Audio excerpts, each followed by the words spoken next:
નમસ્કાર મિત્રો, અમારા નવા વિડીયોમાં આપ સૌનું હાર્દિક સ્વાગત છે. મિત્રો, આજે આપણે વાત કરીશું અમારે ઘેરે કામ કરતી રાધાએ દિવાળીના દિવસથી અચાનક આવવાનું બંધ કર્યું હતું.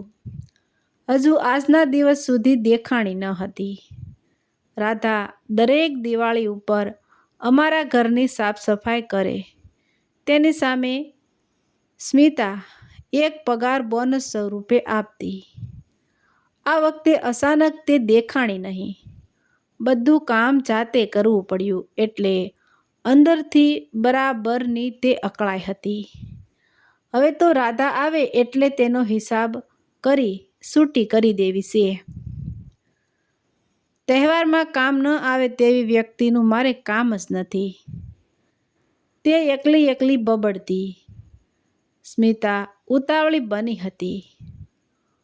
હું તેને ઘણી વખત કહેતો, સ્મિતા, સામેની વ્યક્તિને સમજવાનો,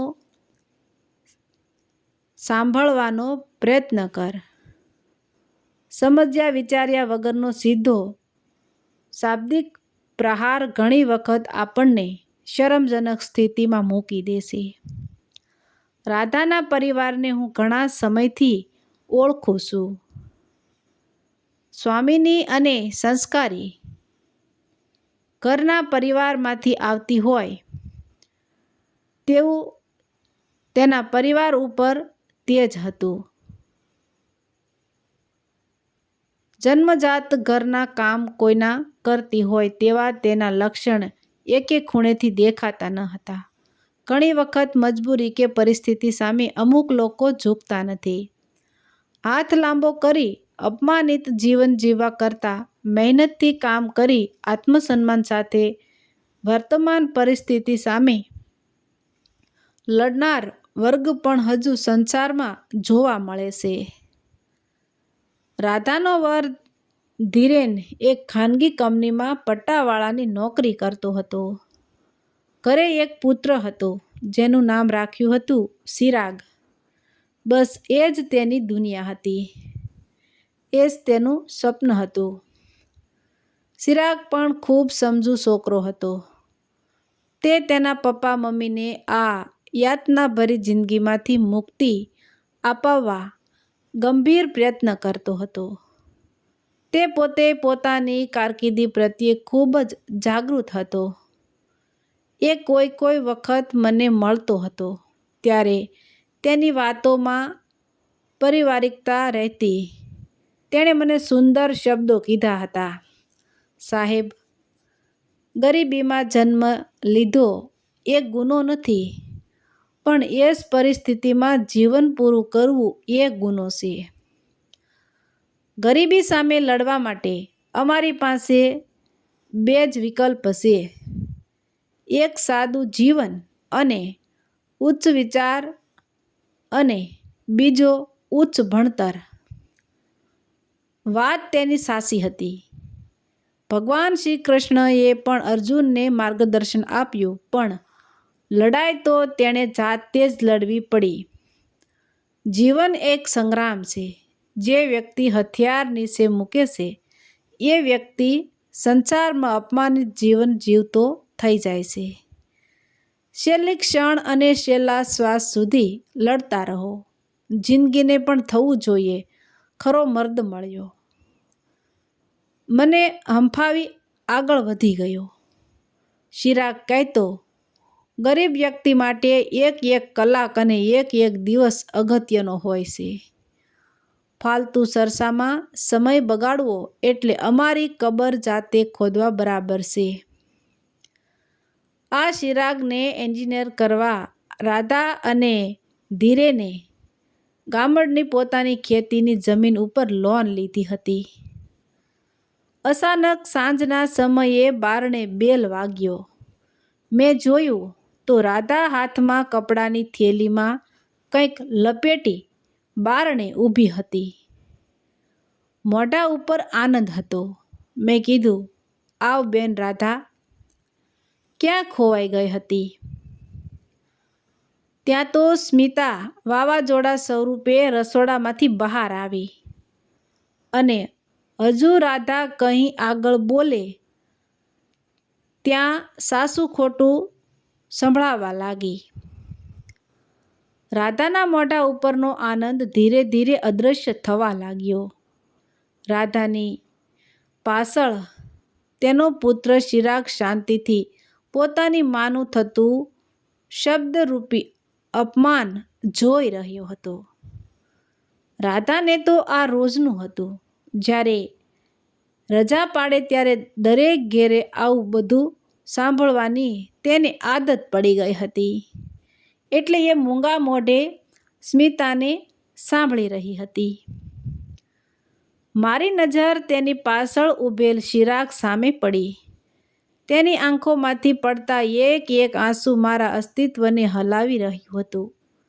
રાધાનો પરિવાર સજ્જન અને સંસ્કારી હોવાથી સામે તેઓ કોઈ પ્રત્યુત્તર આપતા ન હતા અને તેનો સંપૂર્ણ લાભ સ્મિતા ઉઠાવી રહી હતી. મારાથી રહેવાયું નહીં એટલે મેં બૂમ મારી, બસ સ્મિતા, બહુ થયું. રાધાને બોલવાનો સમય તો આપીશ કે નહીં? તું એક વાત સમજી લે. 1200 કે 1500 રૂપિયા તેને મહિનાના આપી આપણે દાન દક્ષિણા નથી કરતા કે નથી તેની ઉપર ઉપકાર કરતા. મહેનત કરી સોમાનથી રૂપિયા તેઓ કમાય છે. મેં રાધા અને ચિરાગને અંદર આવી બેસવા કીધું. ચિરાગ ભીની આંખે બોલ્યો, આભાર સાહેબ, પણ મન ભરાઈ આવ્યું છે. કોઈ ફરી વખત મળીશું કહી એ જવાની તૈયારી કરતો હતો. મેં તેનો હાથ પકડી કીધું, ચિરાગ, નવા વર્ષે મારા ઘરેથી કોઈ આંખમાં આંસુ સાથે જાય એ મને પસંદ નથી. હું તો તને હિંમત આપવા વાળો વ્યક્તિ સમજું છું. મર્દની આંખમાં આંસુ સારા ન લાગે.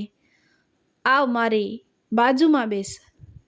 ચિરાગ ભીની આંખે બોલ્યો, સાહેબ, મર્દ વ્યક્તિને પણ લાગણી જેવું હોય છે. અંતે એ પણ મનુષ્ય જ છે. મેં ચિરાગને પીવાનું પાણી આપી શાંત કર્યો. ચિરાગની આંખમાં આંસુ જોઈ રાધાની આંખ પણ ભીની થઈ. તેણે સાડીથી પોતાની આંખ લૂછી. મેં કીધું, હું સ્મિતા તરફથી તમારા બંનેની માફી માંગુ છું. સ્મિતા દિવાળીના કામ જાતે કરી થાકી ગઈ હોવાથી એ ઉતાવળી થઈ ગઈ હતી. મેં વાતને બદલતા કીધું, બેટા ચિરાગ, ક્યાં દિવાળીમાં ફરીને આવ્યા? એ સ્વસ્થ થઈ બોલ્યો, સાહેબ, કુળદેવી અને કુળદેવતાના દર્શને ગયા હતા. મેં કીધું, અચાનક કોઈ ખાસ કારણ? હા સાહેબ, મેં TSની પરીક્ષા પાસ કરી કલેક્ટર તરીકે ફરજ ઉપર હાજર થતાં પહેલાં કુળદેવી અને કુળદેવતાને ત્યાં માથું ટેકવવાની ઈચ્છા હતી. સાહેબ, આ સફળતા પાછળ મારા મા બાપની મહેનત અને મારા ઉપર મૂકેલ સંપૂર્ણ વિશ્વાસ પણ હું ભૂલી શકું તેમ નથી. મારા માટે તેઓ જાગતા દેવ છે. આજે મને ખબર પડી, મને આ મુકામ સુધી પહોંચાડતા મારા મા બાપે કેટલા અપમાનો સહન કર્યા હશે. મારાથી બોલાઈ ગયું. શું વાત કરે છે ચિરાગ? હું ઊભો થઈ ચિરાગને ભેટી પડ્યો. વાહ ચિરાગ, વાહ, તારી પ્રશંસા કરું તેટલી ઓછી છે. ચિરાગ ઊભો થયો, મને અને સ્મિતાને પગે લાગ્યો. સ્મિતા હવે ઢીલી પડી. તેને ચિરાગના માથે હાથ મૂકી કીધું, બેટા, માફ કરજે. તેણે રાધા સામે જોઈ કીધું, બેન રાધા, મારા તરફથી ઉતાવળમાં વધારે બોલાઈ ગયું હોય તો તું પણ મને માફ કરજે. વાત આટલું ગંભીર સ્વરૂપ ધારણ કરશે એ મને કલ્પના ન હતી. મને ઘણી વખત સમીર કહે છે, ઉતાવળી થામા, કોઈને સાંભળવાની આદત કેળવ. પણ આજે સમીરની વાત મને સાચી લાગી. ઉતાવળું બોલવું નહીં કે ઉતાવળમાં કોઈ નિર્ણય લેવા નહીં. રાધાએ લુંગડાની થેલી ખોલી અંદરથી સ્વીટ બોક્સ સ્મિતાના હાથમાં મૂકી બોલી, આ ચિરાગની સફળતાની સ્વીટ અમારા તરફથી સ્વીકારો. અને આ પ્રસાદી. સ્મિતાને પોતે બોલેલ શબ્દો ઉપર પસ્તાવો થયો. એ ભીની આંખે રાધાને ભેટી પડી.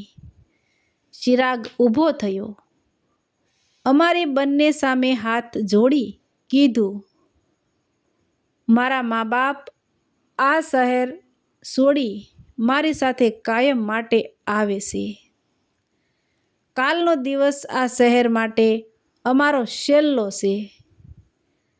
સુધી કે અડકતરી રીતે જો તમે અમારા પરિવારને મદદ કરી હોય તો તે માટે હું અને મારા મા બાપ તમારા આભારી અને ઋણી છીએ. મારા મા બાપને આ યાતનાભરી જિંદગીથી મુક્તિ આપવાના મારા નિર્ણય અને મહેનતને ઈશ્વરે પણ સપોર્ટ કર્યો. એ બદલ હું ઈશ્વરનો આ જીવન ઋણી બની રહીશ. હવે એ લોકો માટે એક નવી સવાર હશે, નવી જિંદગી હશે. તમારી શુભેચ્છા અને આશીર્વાદ અમારી તાકાત બની રહેશે, કહી ફરી મને અને સ્મિતાને પગે લાગ્યો. રાધા સ્વભાવે આમ તો આનંદી હતી, એટલે એ આનંદમાં આવી સ્મિતા સામે જોઈ બોલી, બૂન, दुख भरे दिन बीते रे भैया, अब सुख आयो रे, रंग जीवन में नया लायो रे. આ ગરીબી ઉપરનો અકલ્પીય એક પ્રકારનો વિજય હતો.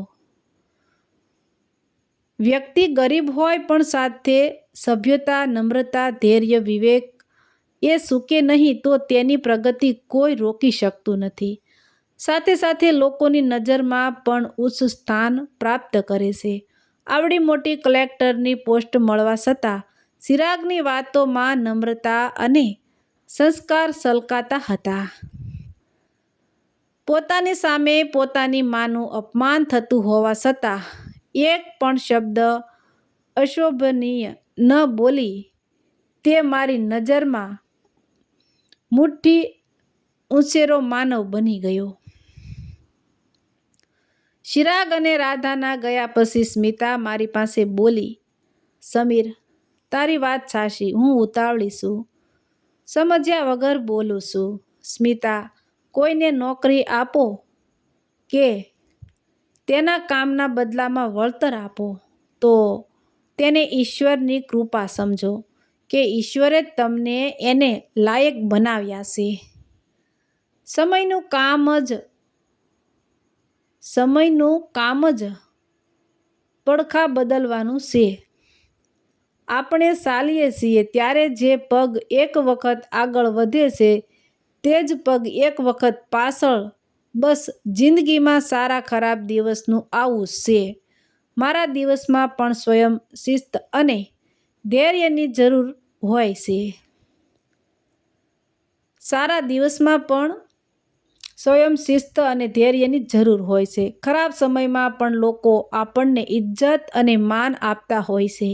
સમજી લેવું, આપણા સારા સમય દરમિયાન આપણે કોઈ સાથે અશોભનીય વર્તન વ્યવહાર કર્યો નથી તેનું પરિણામ છે.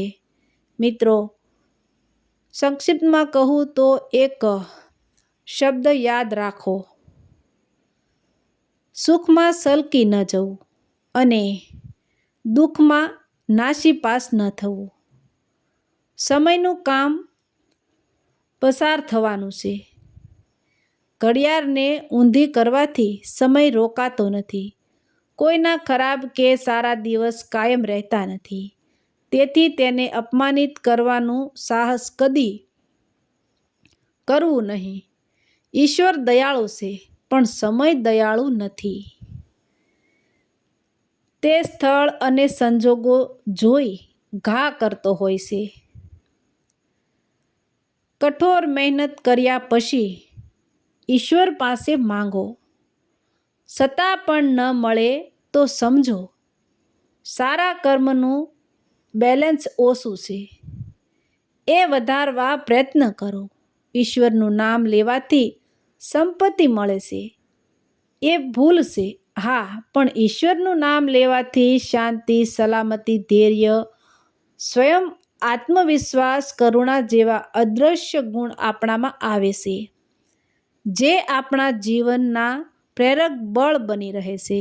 મિત્રો, આ વાત ગમે તો તમારા મિત્રો સાથે શેર કરજો અને તમારો પ્રતિભાવ કોમેન્ટમાં જણાવજો.